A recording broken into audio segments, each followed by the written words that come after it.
kayo? It's been, di naman a month, but it's the end of the month. It's the last day of August and oh my gosh, magsa-September na.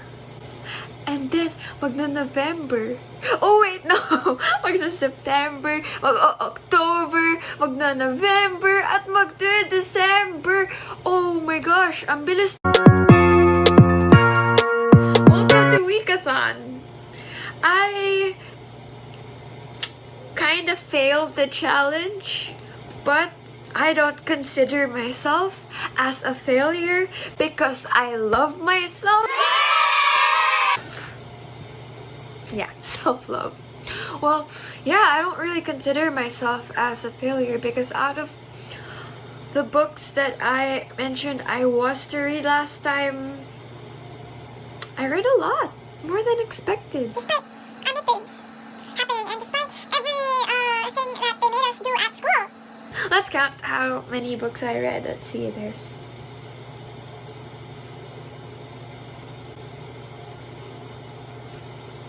3-ish.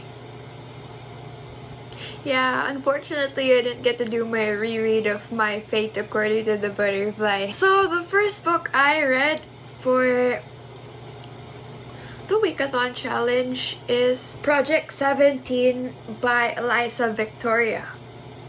And so I wasn't really into it, but I think this is the most interesting book out of all the books I've read so far. No, actually, they're all equally interesting. Even the freaking love story. Which I didn't expect talaga. As in, anyways, back to the point. It's basically about this caretaker named Lillian who has to take care of a 28-year-old man named Caleb, but apparently there's a reason for that. It's because he has this mental illness called schizoaffective disorder, which, correct me if I'm wrong, is about schizophrenia with a tinge of depression. But I don't really know much about that particular illness, so I couldn't critique the book in terms of accuracy to the mental illness. But I just love how that was also portrayed, especially because it's in a future setting. So I think people of that generation would be more prone to having mental illness. But tingnan nyo guys, sa totoo lang, ang hirap talagang ma-imagine na magkaka-sci-fi sa bansa natin kasi 1, we're not that advanced, and 2, our economy isn't really the best, and our funds are allocated towards other things. So I love how the author just pulled that off na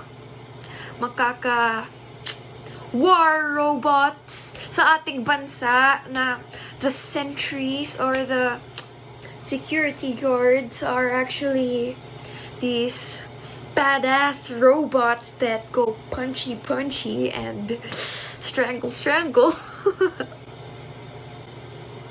Yeah, it's a good story. And I like how Project 17 didn't just tackle the sci-fi or the mental illness or the badassiness. Is that a word? Mga words. Pero, ayun, madami akong nagustuhan about this book actually. Pero nung una, hindi ko masyadong nagustuhan. It was kind of slow to read. Tsaka since medyo mystery din siya, other than sci-fi and I don't know if you can categorize it with thriller, pero ang daming natakal sa isang librong ito. Kaya, ayun, I don't know if it's a slow book, but then tips to you people who are going to read it. I suggest to really pay attention to the details because you're going to have to go back and wonder who this character is and what happened. and stuff, even though it's just a short story that's less than 200 pages. Na-trigger din ako with some scientific terms in this book. I think it would be easy for someone naman who doesn't understand that much science kasi sci-fi siya. But may mga terms na naranasan ko sa senior high. Nag-STEM ako nung senior high, by the way. But now I'm a Humes girl.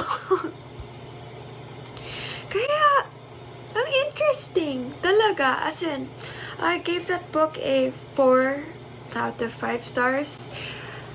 Kasi 4 lang siya dahil ayoko yung pagmumura ni Lillian and how the characters kind of give me this American vibe even though everything about it is Filipino. But it's just intriguing and makes you think a lot. Like, gives you book hangover na, you know, you can't get over that book right away in one go. The next book I read is Bagay Tayo by Gary P. Gracio, and yung author,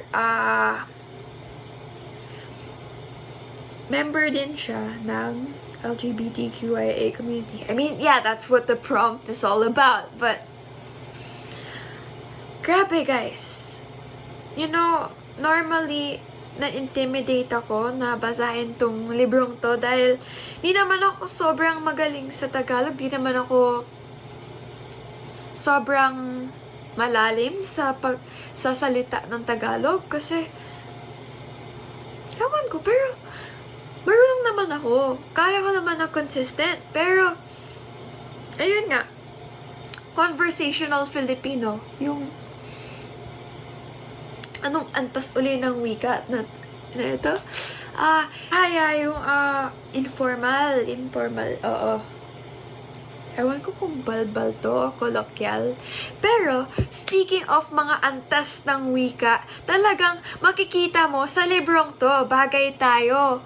Ang pag-review ko ngayon ng librong to ay nasa Tagalog dahil itong libro na to ay isinulat sa Tagalog na napakamagandang paraan, napaka-poetic, napaka-ganda pakinggan pala ating wika kahit na kung kayo ay katulad ko na medyo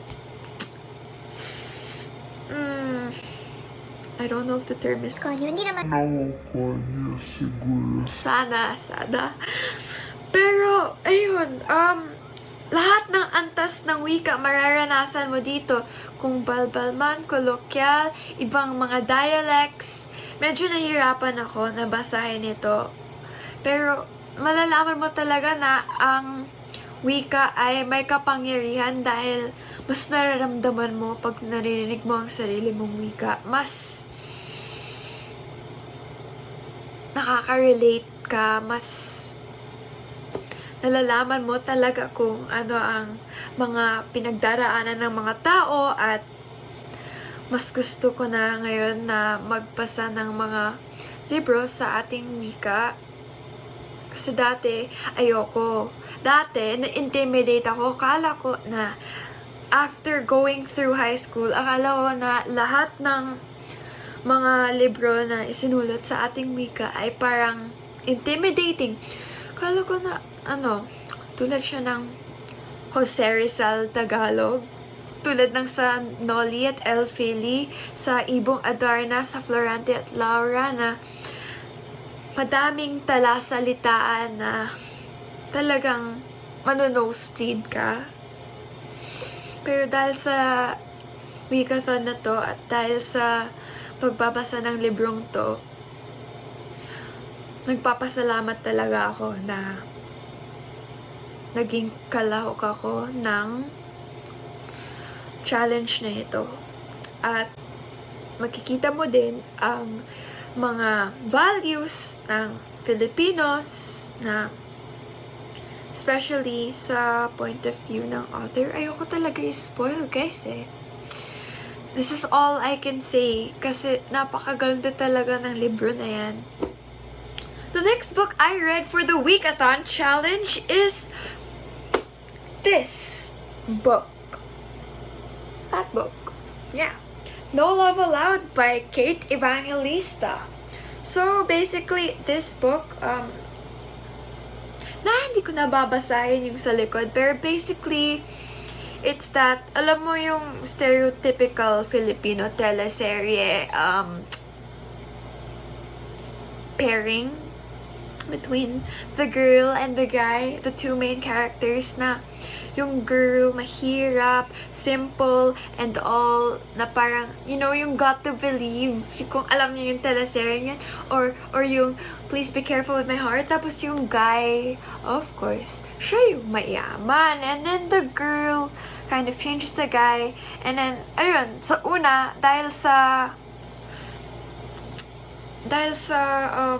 recurring theme na yon, na stress ako. I was like, oh no, I'm not gonna like this book. It's so...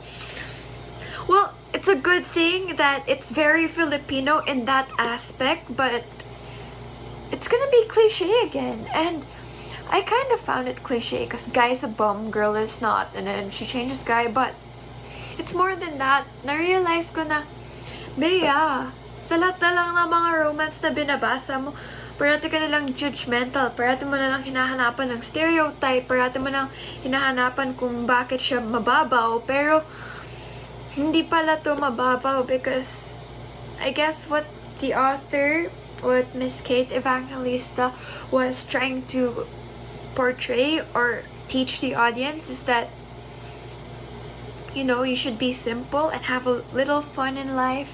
Kasi kahit na these characters are very American, kahit na it's freaking Dodge Cove and everything about it is American, kung babasahin mo tong librong to as a Filipino,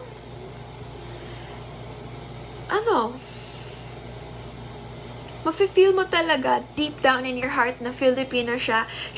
Okay, this is a spoiler, but it's not a relevant spoiler. Pero, okay, the first thing that really screamed Filipino in this book was how Dee, the girl in this romance, it's when Dee dipped her McDonald's French fries in her sundae. Tapos napaisip ako, wait, isn't that a Filipino trend? Like, Americans don't do that. But yeah, I like how there are these little tiny Easter eggs in the book that scream, hey, Filipino. Kahit na, you know, it was printed in the United States of America because it was published by Swoon Reads. This isn't the first Swoon Reads book I've read. So, I know it really gives you those kilig moments. Pero ito, it did towards the end na lang. Kasi, yun nga, nung una, yung mindset ko entering this book, parang, okay, let's find what's Filipino about this. Or like, let's find what is shallow about this. Tapos, kala ko din, bago ko to binasa, ang story na to ay magiging isang story where, you know, cold-hearted, tsaka bitter ang dalawa. Pero yun pala, yung girl, hindi siya bitter. She's just really adventurous. Tas, nakarelate ako sa kanya. Not in all aspects. I also like how this book, in a way, tackles mental health. Pero hindi naman mental health ang kabuuan ng book na to. It's not too dark or grotesque. It's a light read. It's super easy to read, but you really learn how to enjoy yourself. And as an introvert who doesn't party, I immersed myself and traveled to the parties that Didi had to go to as Caleb's fake girlfriend. For this book, I'd give a 4 out of 5, actually. Nung una, kala ko 3 stars lang to sa akin, pero because of the values and how talagang, you know, mafe-feel mo yung love. This girl has that strength of a Filipina girl na kaya niyang i-voice out ang sarili niya. Aware siya of her dignity. And then, yung guy, kahit na American siya, may pagka-Filipino din si Caleb eh. Whoa, imagine that. 2 books that I've read for this Wikathon have characters named Caleb. Anyways, ayun. Ang ganda. The reason why I found the guy Filipino was because he didn't seem that ignorant or heartless. Parang he was soft din, and you know, siya yung tipong never give up. Parang may good values din siya. Ayun. He wasn't too bitter and too angsty. I'm sorry to the American viewers if there are any, and if I make you feel bad in any aspect, but sometimes that's how Filipinos view you guys. But yeah, moving on to the other one that I read, or sort of read. Sorry, hindi ko natapos today kasi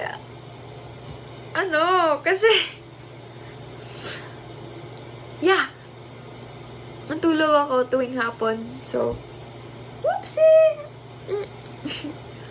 But the last book,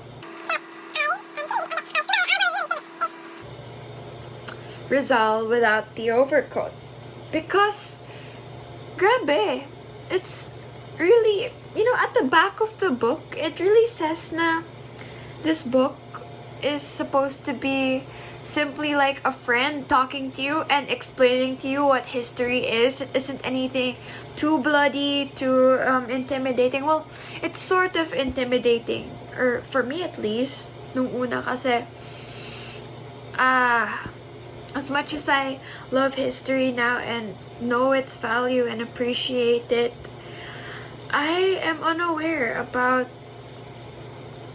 many things about it, and I have yet to learn, but now I'm willing to.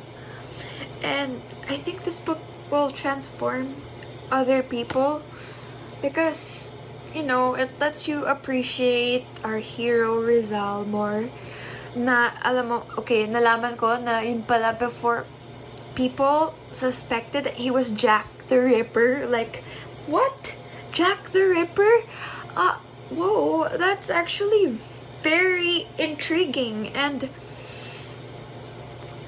for the first few pages pa lang na nabasa ko, parang mention na Rizal is like a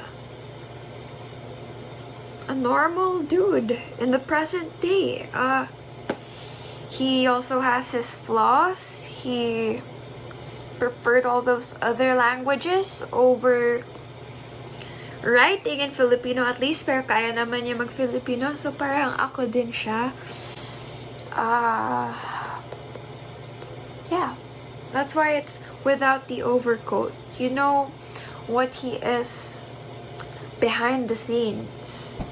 That's it for my Wikathon wrap-up. I'm sorry I didn't get to finish everything. I guess the next time I do a challenge, I'm gonna put more effort into it. Napakahusay na ang dami kong natutunan sa Wikathon na to, at talagang natutunan ko na mas mahal din ang ating wika, not just because it's buwan ng wika, but because it holds many other possibilities for this country. I don't know how to explain it in full detail, but based on the naranasan ko, it's just beautiful. I hope you enjoyed this video.